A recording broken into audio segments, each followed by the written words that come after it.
একাধিক দাবিতে জেলা শাসকের দপ্তরে ডেপুটেশন দিলেন জাতীয় কংগ্রেস।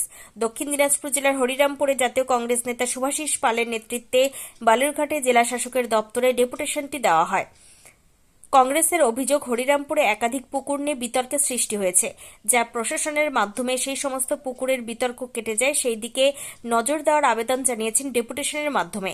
এদিন বালুরঘাটে জেলা শাসকের দপ্তরে ডেপুটেশনে দক্ষিণ দিনাজপুর জেলার জাতীয় কংগ্রেসের নেতা শুভাশিস পাল সহ আরও অনেকে উপস্থিত ছিলেন। আজকে আমরা দক্ষিণ দিনাজপুর জেলা কংগ্রেসের পক্ষ থেকে হরিরামপুর ব্লকে যে পুকুরগুলা নিয়ে অশান্তির বাতাবরণ তৈরি হয়েছে তার প্রতিবাদে আমরা জেলা শাসককে ডেপুটেশন দিলাম এবং এসপি সাহেবের কাছে আমরা স্মারকলিপি প্রদান করতে এসেছি।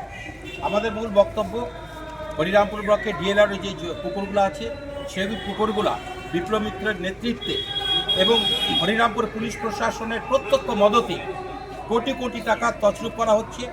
আমরা সরকারের পক্ষ থেকে সরকারের সম্পত্তি রক্ষা করার চেষ্টা করছি, অথচ হরিরামপুর থানার আইসি সাহেব এবং পুলিশ অফিসাররা এবং আধিকারিকরা মানে কিছু তৃণমূলের নেতার সাথে হাত মিলিয়ে পুকুরগুলোকে অবাধে চাষ করার সুযোগ করে দিচ্ছে। এবং আরও দুঃখের বিষয়, মহামান্য হাইকোর্টের ইনজাংশন থাকা সত্ত্বেও কোনো ফিনজাংশন ওরা কিছু মানে না, টাকার কাছে ওরা সব কিছু কাহিল হয়ে গেছে। তার বিরুদ্ধে আজকে আমরা জেলা শাসককে ডেপুটেশন দিলাম এবং আমরা জানালাম যদি আগামী কয়েকদিনের মধ্যে সুবন্দোবস্ত না হয় তাহলে জেলা কিন্তু আমরা স্তব্ধ করে দিই।